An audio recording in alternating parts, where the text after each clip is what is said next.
Ó, olha lá, amorzinho, ó. Ó, aquela moça lá. Tá vendo aquela moça? A mamãe quer conversar com ela. Você não vai deixar a mamãe conversar? Você tá com sono, né? Oh, meu Deus do céu.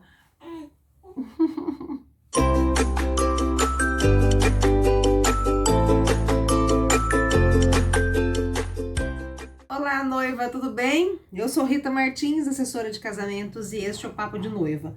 Hoje, na verdade, vai ser papo de mãe, né? Vim conversar um pouquinho com você.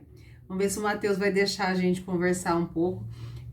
Já era algo que eu queria muito fazer, trazer aqui esse relato para vocês, vir conversar e contar para vocês o meu milagre, né? Do Matheus. O nome Mateus foi escolhido inclusive porque Mateus significa presente de Deus, e é isso que ele foi para nossa vida, aqui para nossa família. Foi realmente um presente. E eu quero compartilhar com vocês sobre todo o processo das perdas que eu tive. Eu perdi 4 bebês antes do Mateus. Eu tenho um filho lindo, maravilhoso, o Davi, que tem 11 anos, e eu sempre quis ter mais filhos, né? Mas acabei enfrentando aí essa questão da infertilidade. Não é nem infertilidade porque nós não éramos inférteis, mas tivemos problemas, tivemos dificuldade. E eu quero conversar com você, quero contar para você por quê.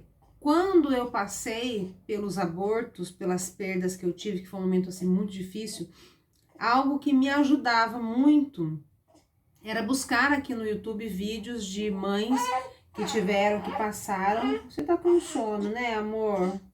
Então, mama, pra você dormir. Pode dormir, tá bom, amorzinho? Então, eu buscava alguns vídeos de mães que passaram por problemas parecidos que eu passei, e isso me ajudava, isso me acalmava, assim, né, a ver algumas situações, de ver, de repente, ter luz do que eu poderia fazer diferente da próxima tentativa. Enfim, então eu quero contar para vocês desde o início, tá bom? Vamos lá. Bom, como eu disse, o meu filho Davi, ele tem 11 anos de idade, e quando eu fiquei grávida dele, foi há 11 anos atrás, né, faz bastante tempo, e foi uma gravidez muito tranquila, foi muito fácil, foi muito tranquilo. E assim, eu também achei que eu não conseguiria engravidar do Davi, porque na ocasião, né, eu fiz os exames e tava tudo ok com os meus exames, mas assim, gente, aqueles exames, né, que é básico do básico, né? Depois que eu fiz todo o tratamento para poder ficar grávida do Matheus, que eu vi que tem muita coisa que é muito superficial, né? Mas enfim, fiz alguns exames, deu que tava tudo normal. E o meu marido, quando fez o exame, ele fez espermograma e foi constatado que os espermatozoides dele ele tinha em quantidade pequena, baixa quantidade, e tinham muitos que não eram de qualidade, digamos assim, né? E ele foi diagnosticado com varicocele. E aí eu fiquei muito triste, eu lembro que eu chorei, rezei, né, fiquei bem chateada, pensando que eu não poderia ser mãe. E aí eu conversei com meu marido, na ocasião eu tinha 32 anos, ele tinha 30.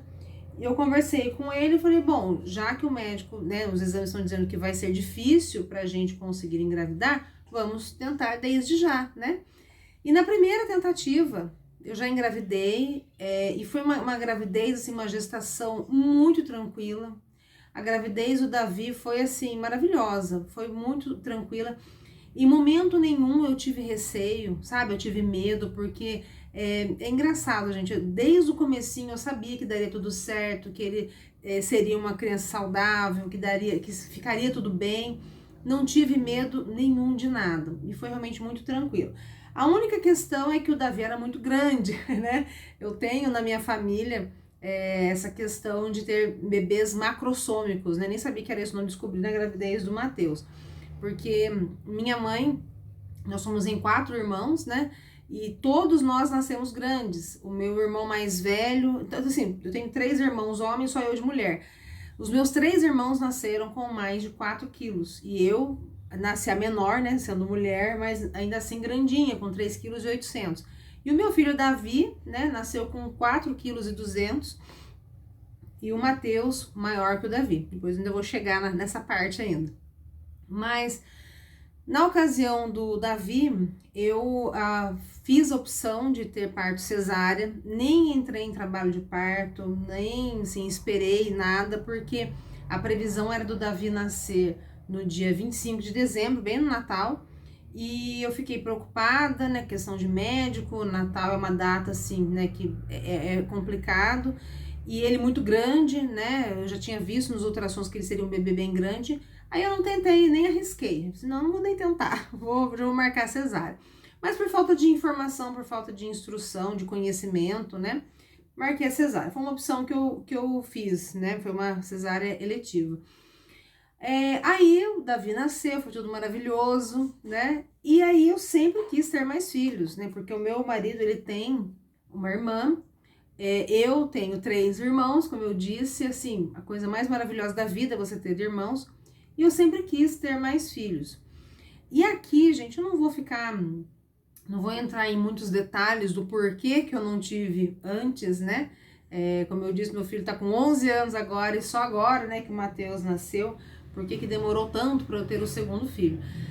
A questão é que o meu marido, ele tem um problema de ansiedade e esse foi o principal motivo. Eu não vou ficar dando muitos detalhes aqui para não expor, né, meu marido, meu relacionamento também. Então, é isso o que eu preciso dizer, né? Que por conta dessa ansiedade do meu marido, a gente acabou protelando, foi passando o tempo e a gente não chegava esse momento de ter aí o segundo filho.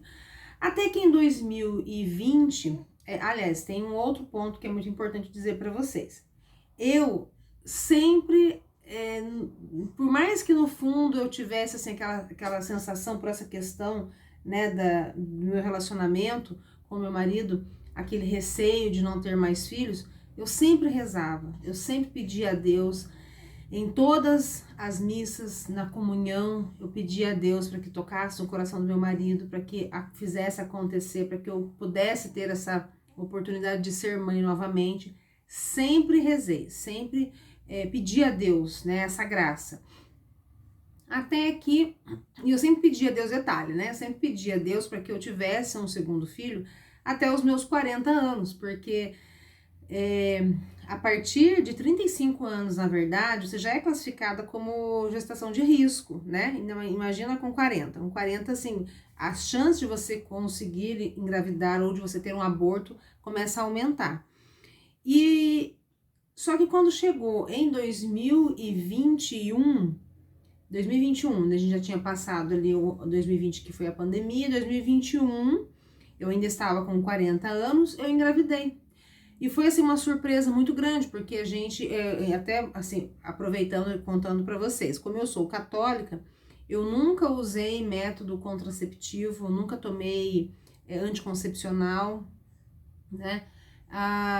Então, assim, a gente tinha um método de contracepção que, inclusive, não era o recomendado, né? Que não era um método que a igreja recomenda, que é o coito interrompido. E isso foi, inclusive, um motivo de conversa minha com meu marido, para que a gente parasse de fazer isso por ser pecado. E nessa ocasião a gente ainda fazia, né, coito interrompido. E aí eu engravidei, né? Foi num dia ali que eu acabei engravidando. Mas foi assim, eu não esperava, gente, de verdade, não esperava. Meu marido ficou apavorado, né? Ficou desesperado com essa gravidez. Mas depois passou, ele ficou um pouco mais tranquilo, e aí eu fui fazer o primeiro ultrassom. Depois que a poeira baixou, né, que a gente conversou, que ele ficou um pouco mais tranquilo, fui fazer o primeiro ultrassom. E assim, eu me apeguei tanto, antes de falar do que aconteceu no ultrassom, eu me apeguei tanto a essa gravidez, porque esse foi um sonho realizado, né? Apesar de eu não estar, a gente não estava planejando, né? Mas eu pensei, Deus ouviu as minhas orações, né? Fiquei assim, muito feliz e não acreditava. Se, gente, é a minha oportunidade, né? Agora eu vou conseguir, eu vou ter mais um filho, vou ser mãe. Deus me ouviu, com 40 anos, estou grávida, então eu fiquei muito feliz. E quando eu fui fazer o primeiro ultrassom, não tinha bebê. Então, era uma gravidez anembrionada. E foi, assim, um baque muito grande quando eu fui, né, fazer o ultrassom. Peraí só um pouquinho, gente. voltando.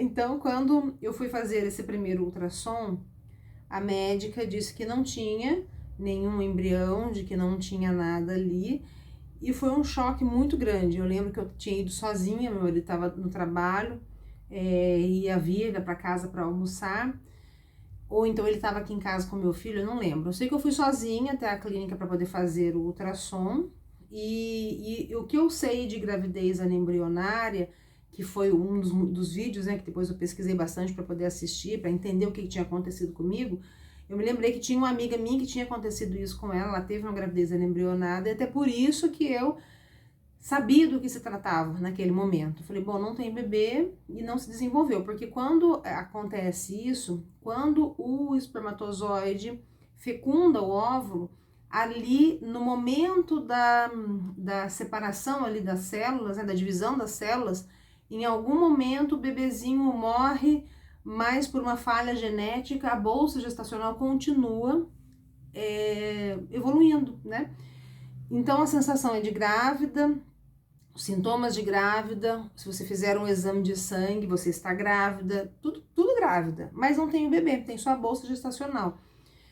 O nosso corpo é inteligente, então até 9 para 10 semanas o corpo vai perceber, ele vai entender que não tem um bebê ali, e você vai entrar num processo de aborto espontâneo, que foi o que aconteceu comigo.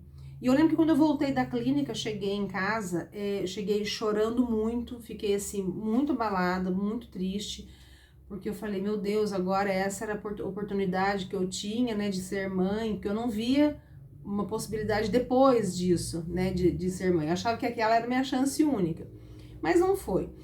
Depois que aconteceu isso, que eu fiquei um pouco melhor, eu lembro que eu comecei a conversar muito com uma amiga minha que trabalha comigo, e a gente trocava assim muitas experiências, né, porque isso tinha acontecido com ela também estava tentando bastante, estava tentando engravidar também, então a gente conversava muito. E aí eu lembro que depois disso, depois que passou essa questão da minha gravidez anembrionada, passou alguns meses, a gente estava trabalhando, eu lembro muito bem disso, gente.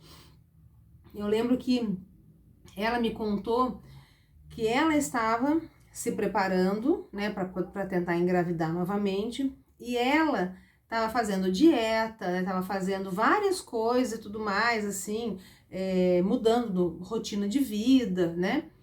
E quando ela me contou tudo isso, gente, eu fui tão ignorante assim, não com ela, né, mas ignorante por não ter conhecimento.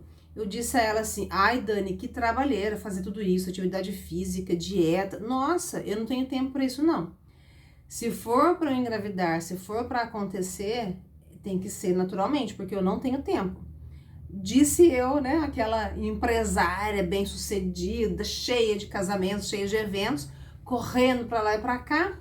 Eu disse isso para ela, só que mal sabia eu, gente, que eu já estava grávida quando eu disse isso para ela, né? Eu já estava grávida de novo.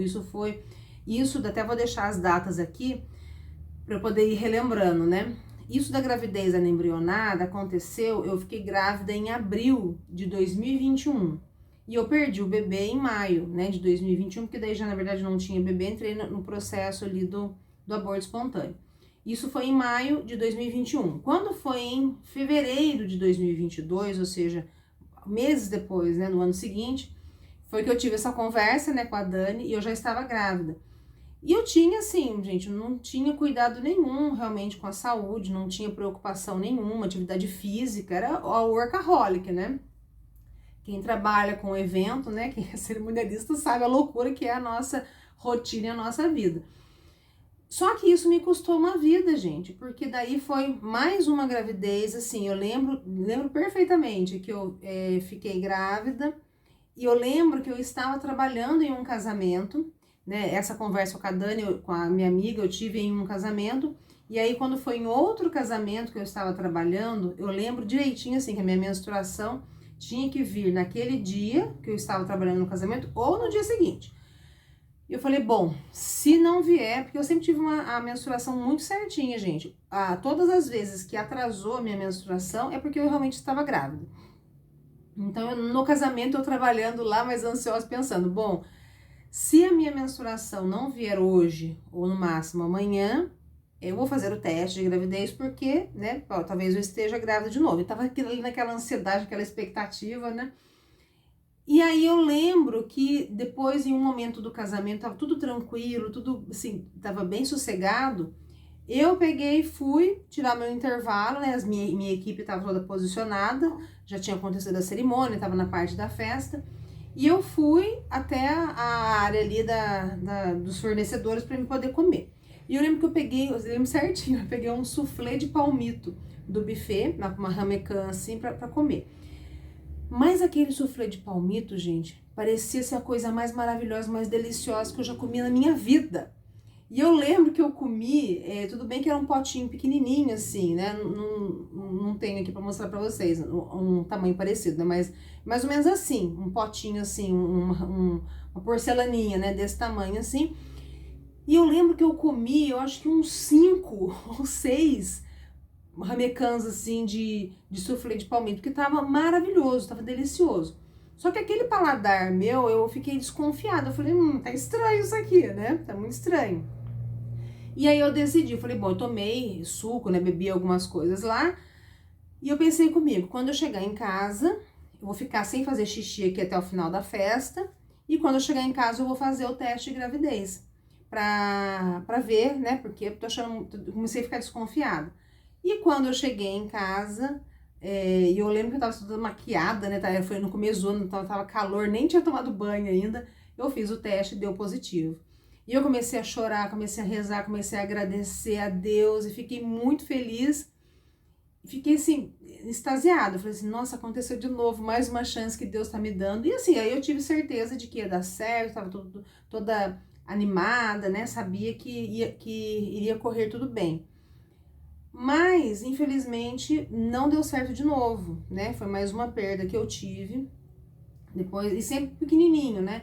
O que aconteceu? Da outra vez, como eu sabia que era uma gravidez embrionária e que muitas vezes a gente acaba confundindo, quando você faz ultrassom muito com um bebezinho muito pequenininho, você não consegue ver, não consegue ouvir os batimentos, né? Tanto que naquela ocasião da gravidez embrionada, a médica me orientou, olha, você volta daqui a 15 dias pra gente ver, pra ter certeza. Porque, né, senão você pode acabar sendo encaminhada para fazer uma curetagem, para poder fazer algum procedimento e você ter realmente seu bebê e ser alguma falha, né, algum erro ali do ultrassom. Então você tem que tomar muito cuidado.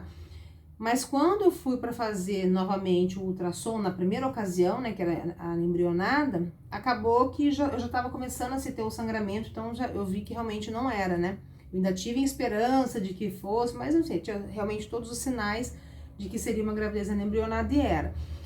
Nessa segunda vez, o que eu fiz? Eu falei, bom, então eu não quero fazer o ultrassom muito pequenininho, já vou esperar quando eu estiver lá com 8 semanas, né? E fui esperando, fui esperando. Só que quando eu fui fazer o ultrassom, que já tinha passado aí essas semanas, eu lembro que no dia do ultrassom que eu fui fazer, um dia anterior eu comecei a ter sangramento. E eu comecei a chorar, fiquei triste, falei, meu Deus, vai acontecer de novo. E realmente, quando eu fui fazer o ultrassom, já não tinha mais, assim, batimentos cardíacos, né? E, enfim, foi todo o processo de novo de aborto espontâneo, foi muito difícil. E aí, nessa ocasião, né, quando eu tive, todas as vezes, na verdade, que eu tive o aborto espontâneo, eu não deixei fazerem curetagem em mim, não permiti que fizessem, porque como eu já tinha a intenção de tentar de novo, e a curetagem é algo que agride o nosso útero, né? Então eu não deixei, eu esperava em casa, passava todo o processo em casa, a primeira vez só que eu cheguei aí no hospital, mas ainda assim eu tive que pedir, fazer aquela alta pedida, né? Porque os médicos não queriam me dar alta, porque eles queriam que eu fizesse curetagem e eu não quis. Então, e assim foi, todo o processo eu fiz em casa mesmo. Mas aí eu me lembrei do que eu tinha conversado com a minha amiga. Eu falei, puxa vida, isso me custou uma vida, porque talvez, se eu tivesse me atentado mais à questão de atividade física, a questão de alimentação, talvez eu tivesse tido mais chance. E a partir dessa perda, eu lembro que eu comecei a melhorar um pouco mais a minha alimentação, comecei a melhorar a questão de atividade física, não tanto quanto eu deveria, mas assim, mudei alguma coisa, né? E quando foi, isso foi em fevereiro, quando foi em julho de 2022, eu engravidei de novo, gente. Então, se a gente for ver, assim, eu não tinha problema de infertilidade, né? Porque mesmo meu marido tendo varicocele, mesmo já estando aí agora com 41 anos, eu estava conseguindo, mesmo que com um intervalo, né, de tempo, eu estava conseguindo engravidar, mas os bebês não estavam ficando, né? Deixa eu só colocar o Matheus ali no berço. Gente, peraí. Então, gente, os bebês não estavam ficando, né? Não estavam evoluindo, as gestações não estavam evoluindo. E aí, isso foi em julho, né? Então, foi em julho que eu fiquei grávida, final de julho, finalzinho de julho. Então, aí comecinho de setembro, eu tive novamente um outro aborto espontâneo. Acho que tá um pouco escuro aqui, mas eu não vou acender porque o Matheus tá no bercinho, mas ele tá com o soninho meio leve.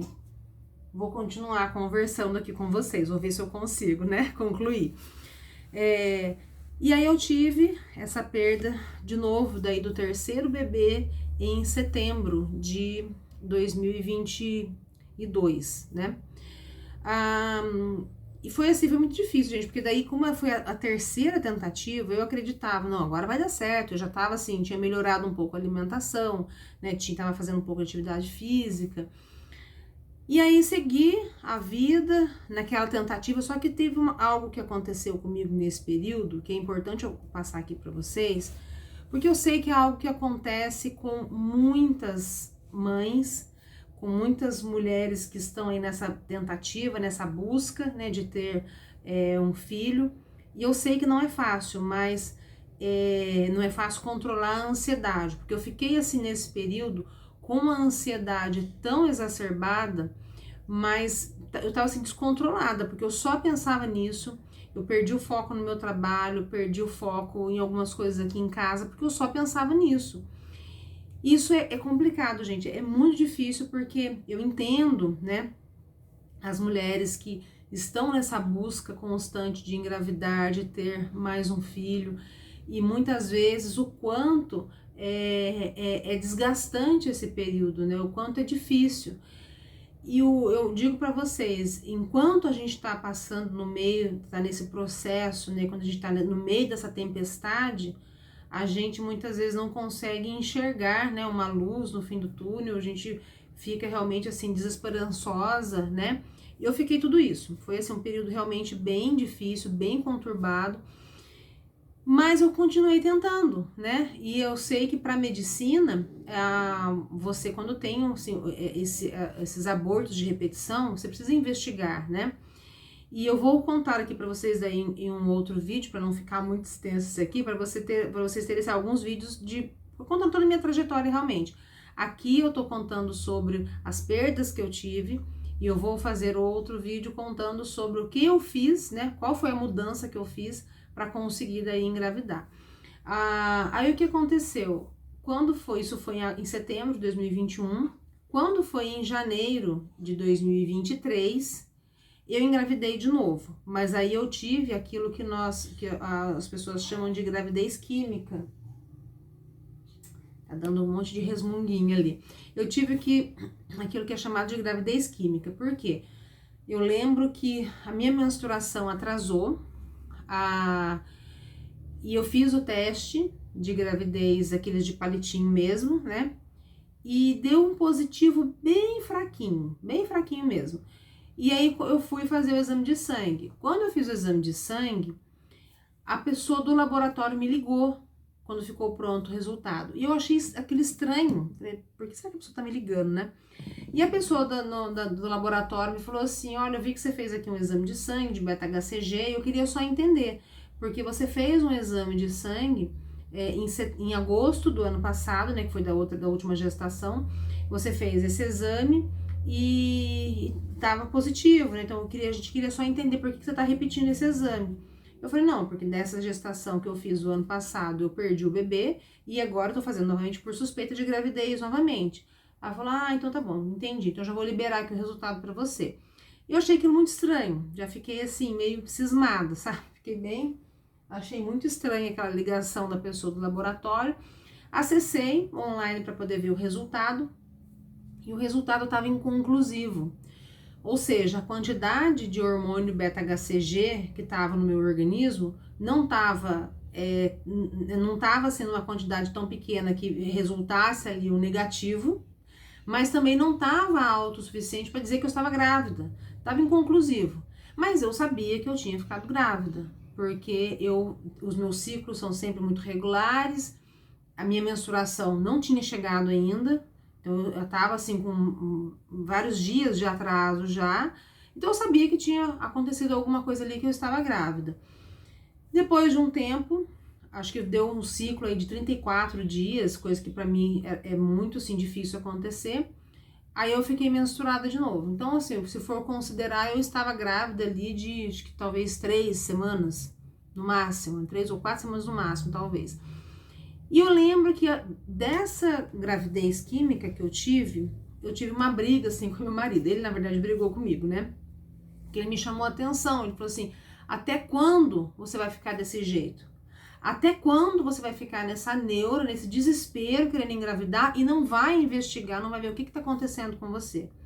Porque ele dizia assim, olha, pra mim isso é um sinal de que não é pra gente ter filho. Ele dizia. E eu dizia, pra mim isso é um sinal de que tem alguma coisa errada comigo. E ele falava, então por que você não vai ver o que tá acontecendo, né? E eu lembro que é engraçado, gente, porque muitas vezes a gente ouve a verdade, e eu sou assim, né? Às vezes a gente ouve a verdade e aquilo dói na gente, a gente não gosta de ouvir a verdade dói. E eu lembro que eu fiquei com raiva do meu marido, fiquei brava com ele ter falado isso, mas ele falou a verdade, né? Ele tava falando assim, a verdade. E eu lembro que foi muito assim, acho que foi muito providencial, eu diria, o que aconteceu, o que veio, o desfecho que aconteceu depois. Por quê? Depois que ele me chamou a atenção, né, que ele brigou comigo, e que ele me falou, por que você não vai ver então o que está acontecendo? Depois disso, acho que foi assim, no dia seguinte, né, que eu lembro que a gente ficou meio estranho, assim, no dia seguinte, eu estava estava mexendo no Instagram, vendo ali algumas postagens, e eu lembro que eu vi uma postagem da Lara Brenner, que é uma professora de português que eu gosto muito dela. Ela tem um programa no Brasil Paralelo que eu gosto muito de assistir também, que é a Conversa Paralela. E aí eu lembro que eu vi uma postagem da Lara Brenner contando, né, no Instagram que ela estava grávida. E eu fiquei muito feliz de ter visto aquela postagem, porque você tem, e aí é importante falar uma coisa pra vocês também, gente, que assim, apesar das dificuldades, apesar das perdas que eu tive, eu ficava muito feliz quando eu vi uma mulher grávida, isso assim, digo muito de coração. Graças a Deus eu não fui afetada, porque eu sei que infelizmente tem mulheres que não conseguem nem controlar isso e acabam sentindo inveja, acabam sentindo raiva, porque que ela ficou grávida e eu não consigo, né? E isso é algo que dá uma diferença muito grande também em todo esse processo. Então, se eu posso dizer uma coisa para vocês, eu quero dizer assim, se você ainda está passando por esse processo, seja grata, sabe? Fique feliz com as pessoas, por mais difícil que seja, mas alegre-se com as pessoas.